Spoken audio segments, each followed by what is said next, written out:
지난주의 말씀을 이어서 저희가 보는 내용이죠. 바락은 드보라와 함께 군인 10,000명을 거느리고 시스라와 그의 군대들을 대적하기 위해 집결했었고, 또 이 바락의 군대와 싸움을 벌이기 위해서 시스라는 철병고 900대와 그 외의 모든 병력들을 모아서 기손 강가에 진을 쳤습니다. 10,000명과 철병고 900대 외에 플러스 알파의 군인의 전쟁은 그 승패가 누가 보아도 뻔한 전쟁일 것 같았습니다. 그러나 14절에 보면 드보라가 바락에게 여호와께서 시스라를 너에게 넘겨주신 날이라 라고 이야기를 하며 여호와께서 너의 앞서 나가지 않겠느냐 라고 외치자 바락은 아무런 주저함이 없이 군대를 이끌고 적에게로 돌진을 합니다. 이때 드보라가 바락과 그의 군대에게 해줬던 외침은 단순히 전쟁에 참여하는 자들에게 그 전의를 북돋우기 위한 방법이 아니라 하나님께서 이 땅에서 우리가 살면서 싸움을 행하는 모든 하나님의 백성들에게 외쳐주시는 너희가 이 땅 가운데서 행하는 모든 싸움의 전략이 어떠한 것이다 라는 것에 대해서 우리에게 상기시켜 주시는 내용입니다. 하나님 나라의 백성들이 이 땅을 살아가면서 영적인 전쟁들을 하고 있어서는 반드시 이길 수밖에 없는 필승의 요소가 있는데 두 가지 요소가 있습니다. 첫 번째는 뭐냐면 주님께서 우리에게 그 대적을 넘겨주셨다라는 사실이고요. 두 번째는 여호와께서 우리 앞서 나가신다라는 사실입니다. 이 두 가지 사항이 우리에게 알려주는 것은 뭐냐면 이 땅에서 싸움을 행함에 있어서 하나님께서는 그 영적인 싸움들을 우리에게 맡겨놓으신 채 그냥 그 옆에 서서 그래 너희가 이 싸움을 얼마나 잘하는지 못하는지 내가 한번 두고 보겠다라는 것으로 이 싸움을 관망하시는 것이 아니라 하나님께서 실제로 이 싸움의 대장이 되어주셔서 가장 앞서 나가시며 그 전쟁에 참여하고 계신다라는 것을 우리에게 알려주는 내용이죠. 그래서 오늘 본문에도 보면 여호와께서 앞서 나가시자 시스라와 그의 모든 병거가 칼날로 인해서 혼란에 빠지게 되었다라고 기록을 하고 있습니다. 이 혼란에 빠진 것이 어떤 상황이냐 하면 사사기 5장 4절 말씀을 보면 여호와여 주께서 세일에서부터 나오시고 에돔 들에서부터 진행하실 때 땅이 진동하고 하늘이 물을 내리고 구름도 물을 내린다이다 라고 기록을 하고 있습니다. 이 말씀이 뭐냐면 바락의 군대와 시스라의 군대가 전쟁을 할 때 그 전쟁터에 아주 심각한 폭우가 내렸다라는 것이죠. 그런데 마침 시스라의 군대가 진을 쳤던 곳이 어디냐면 기손 강가였습니다. 그래서 급작스럽게 내린 이 폭우로 인해서 강이 범람하게 되어서 시스라가 자랑하고 있었던 그 철병거가 무용지물이 되었다라는 것이죠. 이런 상황에서 이스라엘 군대의 공격을 받고 시스라의 군대가 제대로 힘 한 번 써보지 못하고 패하게 되었다라는 것을 성경이 우리에게 말씀해주고 계십니다. 여러분 이 시스라라는 인물은 한 나라의 군대 장관으로서 또 이스라엘을 장장 20년 동안 통치했었던 그런 인물이었습니다. 그런 사람이 전쟁에 임하면서 병법이나 전략적인 위치를 무시하고 강가에 무턱대고 진을 쳤을 리가 없죠. 다 이 사람이 가지고 있는 경험을 토대로 강가에 진을 쳐야만 했었던 이유가 있었을 것이다 라는 것입니다. 강가에서 전쟁을 하는 것이 자신이 가지고 있는 무기들이 더 큰 힘을 발휘할 수 있기 때문에 그곳에 진을 쳤다라는 것이죠. 그러기 위해서는 최소한 그 전쟁을 벌이는 시기가 비가 오는 시기는 아니어야 한다라는 것입니다. 누구라도 예상하기에 야 비가 올 수도 있어 라고 한다면 결코 그 강가에서 전쟁을 할 리가 없죠.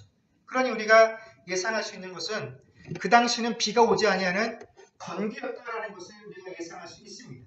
그런데 누구도 예상하지 못한 일이 바로 그 상황 속에서 벌어지게 되었다라는 것이죠. 건기라서 비가 내릴 수 없는데 비가 내렸는데 그것도 보통으로 비가 내린 것이 아니라 하늘이 물을 내리고 구름도 물을 내렸다라고 기록할 만큼 심각하게 비가 내려서 기성강이 범람하게 되었다라는 것이죠.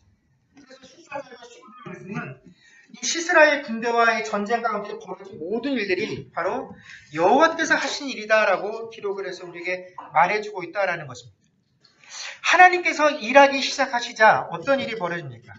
지난 20년간 이 가나안 왕이 이스라엘을 압박했었던 가장 든든한 힘이 되었고 무기가 되었던 이 철병거가 아무런 쓸모가 없는 것이 되어버렸다라는 것입니다.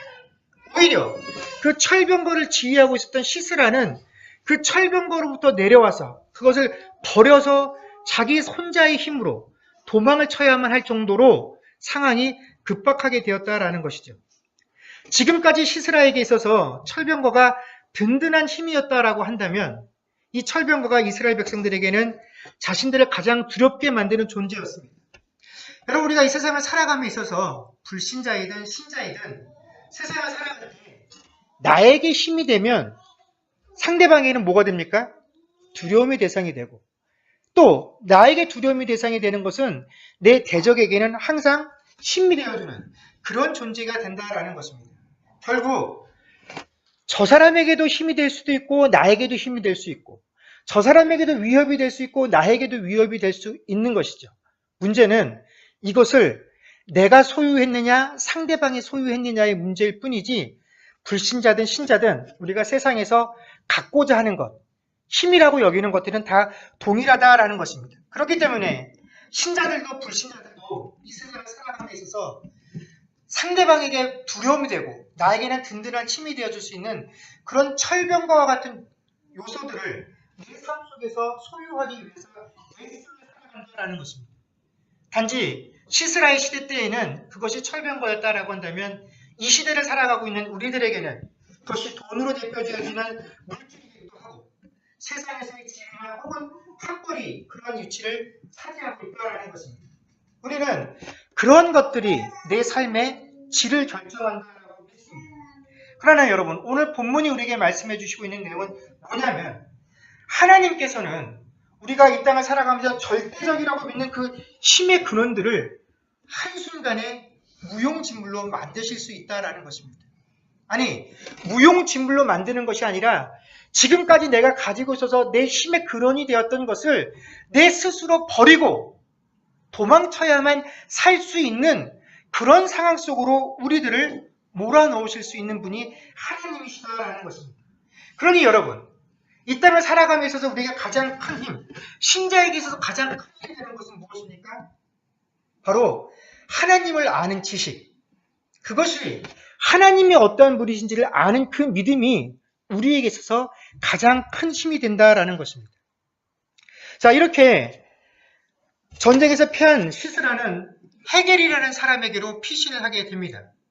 원래 이 헤겔은 태어날 때부터 이스라엘 사람은 아니었죠. 그는 모세의 장인이었던 이드로의 후손으로서, 원래 이들은 이스라엘 사람들은 아니었지만 출애굽한 이스라엘 백성들에게 모세의 장인이 함께 합류하게 되면서부터 그 이후로는 쭉 이스라엘 백성들과 함께 생활들을 하게 되죠. 그러니까 이들도 이 시기에 이르러서는 이스라엘 백성들이 되었고 하나님 백성이 되었다라는 것입니다. 그런데 그런 그가 어떻게 해요? 시스라가 섬기고 있었던 가나안 왕 야빈과 화평한 관계로 지내고 있었다라고 성경에 기록을 하고 있습니다. 바로 이런 화평의 분위기였기 때문에 시스라가 이 헤겔에게로 피신을 하게 되죠. 그런데 여기에 엄청난 반전이 있었다라는 것입니다. 17절 말씀 보게 되면 시스라가 피신한 곳을 성경은 하벨의 아내 야엘의 장막이다라고 표기를 하고 있습니다. 우리가 지난주에도 살펴본 것처럼 고대 근동의 전통이나 혹은 유대인들의 법들을 보면 집안의 가장은 누굽니까? 남편이죠. 남편이 죽으면, 남편이 없으면 장자가 그 위치를 대신하게 되어 있습니다. 그렇기 때문에 아내의 이름에 따라서 누구의 장막이다라고 부르는 일은 결코 없다라는 것입니다. 자, 오늘 성경이 말하고 있는 것처럼 가나안 왕 야빈과의 관계를 대표하고 있었던 이 사람도 바로 헤겔이라는 그 집안의 남편이었죠. 마땅히 시스라가 피난한 곳은 야엘의 장막이 아니라 누구의 장막이었습니까? 헤겔의 장막이었습니다. 그럼에도 불구하고 성경은 그 장막을 헤겔의 장막이라고 표현하지 않고 그의 아내 야엘의 이름을 따서 야엘의 장막이라고 부른 것은 하나님께서 그 집안의 가장을 누구라고 인정하신 것입니까? 남편이 아닌 아내 야엘을 따서 이 집안의 가장이 야엘이다라고 인정해 주셨다라는 것입니다. 왜 남편 아닌 아내 야엘이 그 집안의 가장으로 하나님께 인정을 받았느냐? 그것은 야엘의 행동이 잘 드러나 있습니다.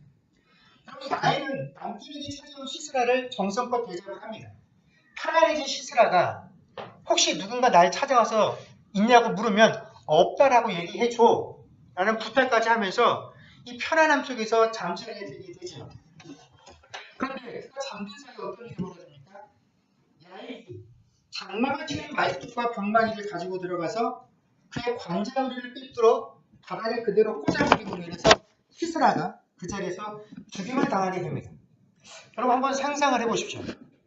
사람이 누워서 잠을 자고 있는데 여자가 들어와서 장막을 치는 말뚝을 한 손에 들고, 뭐 드라큘라 잡는 것도 아니고 관자놀이에다가 그 말뚝을 대고 방망이로 쳐서 그것을 관자놀이를 뚫고 땅바닥에 박혔다라고 한다면 여러분 이건 보통 힘이 아니면 안 되는 일입니다.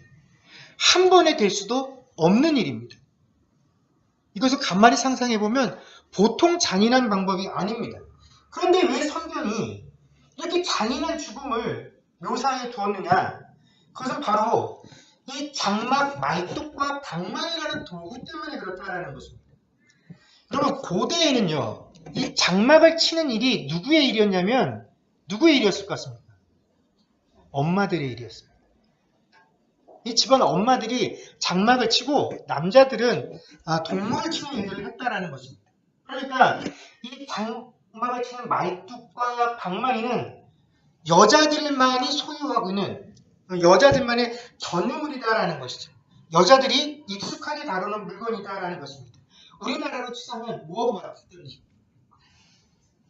가마솥 소뚜껑이 되는 거, 그렇죠? 다리미질 방망이 하는 것이 되는 거고, 바느질하는 반지꼬리와 같은 것이 바로 이 장막용 말뚝과 방망이의 역할이다라는 것입니다. 한마디로 이 시스라의 죽음이라는 것이 전쟁터에서 싸우다가 명예로운 죽음을 맞이하는 것이 아니라 기껏 자기 목숨 하나 구해보겠다라고 부하들 다 버리고 그 철병거 다 버리고 스스로 걸어서 이것까지 도망을 쳐왔는데 막상 그곳에서 그 당시 문화로는 아주 보잘것없는 존재로 여겨졌던 한 여인의 손에 의해서 죽임을 당했다라는 것을 보여주기 위해서 성경은 이렇게 잔인한 죽음을 우리에게 보여주고 있다라는 것입니다. 시스라의 죽음이 아주 수치스러운 죽음이었다라는 것을 우리에게 알려주신다라는 것입니다.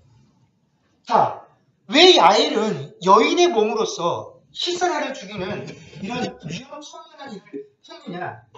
여러분, 시스라와 야엘 사이에는 어떤 개인적인 원한도 존재하지 않습니다.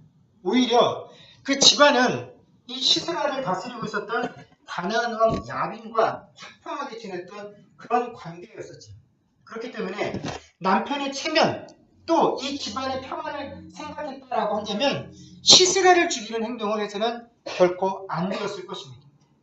그를 살려서 고이 돌려보내 주어야 나중에라도 자신의 생명을 살려줬다라는 사실에 대해서 부담감을 느끼고 비슷했다라고 느끼기 때문에 아마 이 집안에게 더 큰 보상을 해줄 수 있었을 것입니다.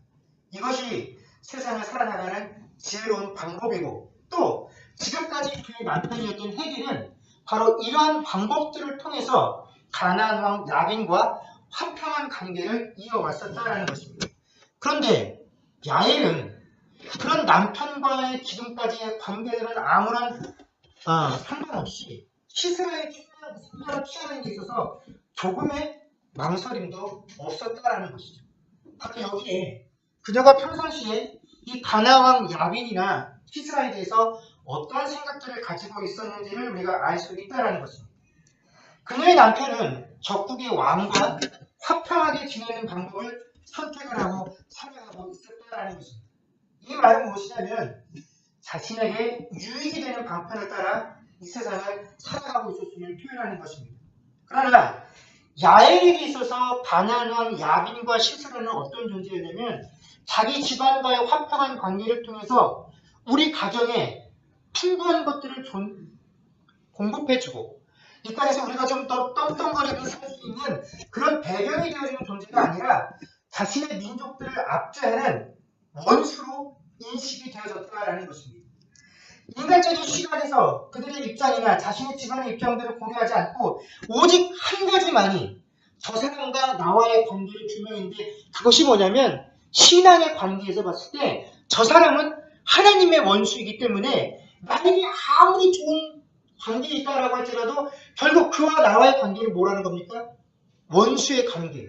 결국 내 삶에서 파내야만 하고 내 삶에서 끊어내야만 되는 그런 존재라는 인식이 있었기 때문에 이 야엘은 그 시스라를 죽이는 데 있어서 아무런 부담이 없었다라는 것입니다. 여러분, 이처럼 하나님의 나라는 결국 우리가 알고 있는 것처럼 세상적인 도구나 그런 세상적인 지위, 이런 방법론적인 것들을 통해서 이루어지는 것이 아니라 철저하게 하나님을 깊이 생각하고 그 나라를 사모하는 자들의 삶을 통하여 넓혀지는 것이다라는 것을 우리가 늘 생각을 해야 합니다. 그렇기 때문에 우리는 이 세상을 살아가면서 곰곰이 생각을 해보아야 합니다. 많은 신자들이 세상을 살아가면서 이 땅에서 내가 과연 어떻게 살아가야 할 것인가에 대해서 깊은 고민들을 하며 살아갑니다. 그런데 깊은 고민의 정체라는 것이 내가 어떻게 하면 하나님의 뜻대로 살 것인가에 대한 고민이 아니라 어떻게 하는 것이 내 삶에 더 유익인가를 고민하기 때문에 우리가 고민하며 살아간다는 것이죠. 세상의 방법대로 지금 나에게 유익을 주는 것을 택할 것이냐, 아니면 이거는 좀 불편하고 어색하겠으나 하나님 말씀대로 살아가는 것이 더 좋은 것이냐, 하나님 뜻과 세상의 방법을 늘 저울질하며 살고 있기 때문에 이 땅에서의 우리 삶이 늘 번뇌와 고민이다라는 것입니다. 물론 고민하는 것 자체는 잘못된 것도 아니고 나쁜 것도 아닙니다. 우리는 고민하며 살아야 합니다. 그러나 분명한 것은 우리의 삶이 정말로 하나님의 말씀에 붙들려져 있다라고 한다면 우리는 결국 고민하고 나서 그 고민의 결과가 무엇으로 드러나야 합니까? 그리스도를 당연히 믿는 자로서 그 말씀에 붙들려 사는 자로서의 증거를 이 땅에서 삶에서 보여줄 수 있는 그런 선택을 하는 자가 되어야 한다는 것입니다. 그럼 신자가 어떤 상황 속에서 갈등을 하고 있다고 한다면 사실 그것은 내가 아직도 그 상황 속에서 내 입장이 포기되어지지 않았기 때문에 갈등을 하고 고민하는 것입니다. 그래, 눈앞에 보이는 결론이 뻔해. 그럼에도 불구하고 하나님께서 나에게 요구하시는 삶의 방법이 하나님이 나에게 주신 약속이 이것이기에 라고 생각한다고 한다면 우리의 고민을 결코 깊어지지 않을 것이다라는 것입니다. 그러나 우리의 고민이 깊어지고 점점 길어지는 이유는 그 하나님의 뜻이 무엇인지 알매도 불구하고 이 땅을 살아나가는 나의 입장들이 포기되어지지 않기 때문에 우리는 끊임없이 하나님 앞에서 고민하게 되고 갈등을 하게 된다는 것입니다. 물론 우리에게 주어진 이 상황 속에서 날마다 아무런 주저함 없이 하나님의 뜻을 따라 선택한다는 것이 결코 쉬운 일은 아닙니다. 그러나 이 야엘의 경우를 한번 보십시오.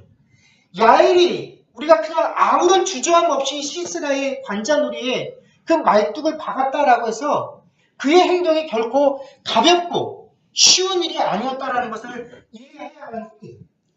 여러분, 24절 말씀을 보게 되면 이스라엘 자손의 손이 가나안 왕 야빈을 점점 더 눌러서 마침내 가나안 왕 야빈을 진멸하였다라고 되어 있습니다. 자, 이 24절의 말씀을 우리가 보게 되면 가나안 왕의 세력을 이스라엘 땅으로부터 몰아내는 것은 단기간에 단번에 이루어진 사건이 아니었다라는 것입니다. 이 일은 어느 정도의 시간을 두고 점점점 점차적으로 이루어진 일이었다라는 것이죠. 물론 마침내 가나안 왕 야빈의 영향력이 그 이스라엘 땅에서 없어진 것은 분명하고 최후의 결론은 이스라엘이 승리한 것이 많으나 점점점 되어지는 그 과정 가운데 여러분, 만약 하나라도 그 순간에 삐끗하게 되었다라고 한다면 여러분, 야엘은 그 행동 하나로 인해서 어떤 결론을 맞이할지 아무도 모른다라는 것입니다. 시스라를 죽이려고 했었던 그 행동 때문에 그 집안이 멸망을 당할 수도 있는 상황이었다라는 것입니다. 그런데 그런 일을 행해놓고 아직도 이스라엘 이스라엘 땅에서 가나안 왕 야빈의 세력이 득세하는 것들을 보고 있는 그 야엘의 심정이 어떠했겠습니까?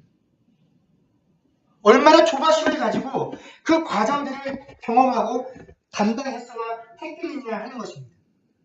그러나 성경은 우리에게 뭐라고 말씀해주고 계시냐면 야엘이 행한 그 행동이 비록 어떠한 결과를 불러올 것인지에 대해서 그 여인이 깊이 고민하고 한 행동이 아니었다라고 할지라도 야엘이 시스라엘의 광자놀이에 그 말뚝을 박는 그날에 이미 하나님께서 가나안 왕 야빈을 이스라엘 자손 앞에 굴복하게 하셨다라고 기록해주고 있다라는 것입니다. 여러분, 이 야엘의 행동이 의미하는 것은 무엇이냐면, 자, 봐라. 여자의 신분으로 죽음을 두려워하지 않고 적의 지식만 죽여서 놀라운 전공을 쌓았다라는 것이 아니라, 자, 보아라.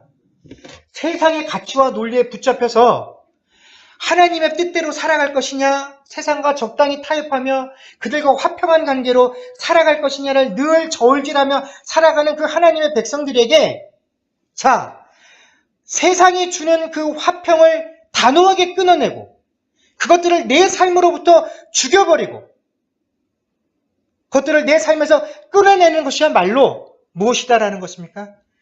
하나님의 승리가 시작되어지는 시점이 되어진다라는 것을 우리에게 보여주는 것이 야엘이 시스라의 목숨을 취한 사건이었다라는 것입니다. 그래서 23절에 보면 이와 같이 이날에 하나님이 가나안 왕 야빈을 이스라엘 자손 앞에 굴복하게 하신지라고 되어 있다는 것입니다. 그런데 여기서 이와 같이라는 이 말씀은 오늘 저희가 읽었던 본문에서 야엘이 시스라를 죽인 사건만을 언급하는 것이 아니라 사상 전체에 등장하는 인물들을 언급하는 것입니다. 바로 드보라와 바락과 야엘, 이 세 사람 모두의 이야기를 의미하는 것입니다. 우리가 이 세 사람이 이 사사기 사상 전체에 등장하는 것들을 보면서 그래, 결국 하나님 나라의 일이라는 것은 각 사람들이 협력하고 헌신을 통해서 진행되어지는 것들이고 결국 여기에 참여한 모든 사람들이 골고루 그 업적들을 나누어 갖는 것이구나 라고 생각할 수도 있으나 성경은 단호하게 그러한 우리의 생각들을 거절하고 있다는 것입니다. 성경은 이 모든 것들을 행하신 이가 누구라고 우리에게 밝혀주고 있습니까? 하나님께서 하신 일이다라고 분명하게 밝히고 있다는 것입니다. 여러분, 많은 신자들이 신앙생활을 하면서 누군가 교회를 통해서 좀 더 이름이 드러나고 큰 일을 하게 되는 것들을 보게 되면 역시 하나님이 하는데 하나님 나라의 쓰임받는 데는 다 이유들이 있다라는 식으로 평가들을 합니다. 그러나 여러분, 사람에게는 아무런 이유가 없습니다. 그냥 하나님의 뜻입니다. 왜 하나님께서 저 사람을 들어서 쓰시는지 저 사람에게는 아무런 이유가 없다라는 것입니다. 누구를 들어서 어떤 상황 속에서 어떻게 쓰실지는 온전히 하나님께 속한 내용이라는 것입니다. 하나님은 우리가 생각하는 것처럼 절대로 사람의 강점을 들어서 일하시는 분이 아니다라는 것입니다. 하나님은 지금까지 사람이 들어서 쓰시는 그 순간부터 지금까지 늘 인간들의 연약함들을 통하여 일하셨지 한 번도 인간의 강함을 통하여 일하신 적이 없기 때문에 그렇다라는 것입니다. 사사기 4장도 우리에게 그것을 이야기해주고 있지 않습니까? 그 당시 사회적으로 노예와 같은 칭을 받았던 여자들을 통하여 일하셨고 당신이 나와 함께 가지 않으면 나는 절대로 이 전쟁에 참여하지 않겠다라고 했었던 그런 겁쟁이와 같은 자들을 통하여 하나님께서는 오늘 일하시는 것들을 우리에게 보여주셨다라는 것입니다. 바로 그런 사람들을 통하여 일하심을 통해서 하나님은 처음부터 끝까지 이스라엘의 구원이 누구의 손에 의해서 이루어졌다라는 것을 밝혀주십니까? 하나님 손에 의해서. 여러분, 사람의 구원은요, 처음부터 끝까지 하나님 손에 달린 것입니다. 아무리 우리를 통하여 그 일들을 계획하시고 진행해 나가셔도 그 일을 이루시는 분이 하나님이시기에 이 일을 인하여 영광을 받으실 분은 오직 하나님 한 분밖에 없다라는 것입니다. 오늘 시스라가 야엘이라는 여인의 손에서 죽임을 당했지만 결코 그 여인이 특별했기 때문에 시스라의 생명을 취한 것이 아니라 성경은 하나님께서 그 여인에게 이 사람을 파셨기 때문에 이런 일이 이루어졌다라고 이야기를 한다라는 것입니다. 여러분, 우리가 세상을 살아가면서 세상 사람들이 야, 저 사람은 정말 신자야, 저 사람은 정말 하나님 믿는 사람이야. 우리가 무엇을 통해서 그들에게 우리의 삶을, 우리의 정체성을 드러내며 살 수 있겠습니까? 우리가 이 땅을 살아가면서 이뤄놓은 업적들을 가지고 평가받는 것이 아니다라는 것입니다. 내가 이뤄놓은 헌신의 가치들로 평가를 받는 것도 아니다라는 것입니다. 결국은 내가 이 세상을 살아가면서 세상의 모든 사람들이 동일하게 할 수 있는 그 수많은 갈등과 고민 속에서도 결국은 내 입장을 포기하고 하나님의 말씀이 실현되어지는 쪽으로 모든 것들을 결정하고 내 삶을 그런 하나님의 뜻에 내어주는 것이야말로 바로 내가 하나님께 속한 자, 하나님께 붙들려 있는 자, 하나님께 내 모든 것을 맡기고 사는 자라는 것을 드러내는 가장 강력한 증거이다라는 것입니다. 여러분, 심지어 우리가 오늘 이 본문 말씀을 들으면서 기도해야 하는 것은 들어라, 봐라, 야훼처럼 나도 하나님께서 기록하시는 그 하나님의 역사에, 하나님 나라의 역사의 한 페이지에서 뭔가 하나님을 위해서 중요한 역할을 담당했어 라는 것으로 내 이름을 멋지게 새기는 인생이 되는 것이 아니라 하나님, 나라는 인간의 인생들을 통하여 오직 하나님께서 일하심이 드러나고 그것이 증거되어져서 오직 하나님만 영광을 취하실 수 있는 그런 삶이 되길 원합니다 라고 하는 기도가 있어야 여러분 이 말씀이 우리에게 주는 교훈을 우리가 바로 알았다라고 할 수 있을 것입니다.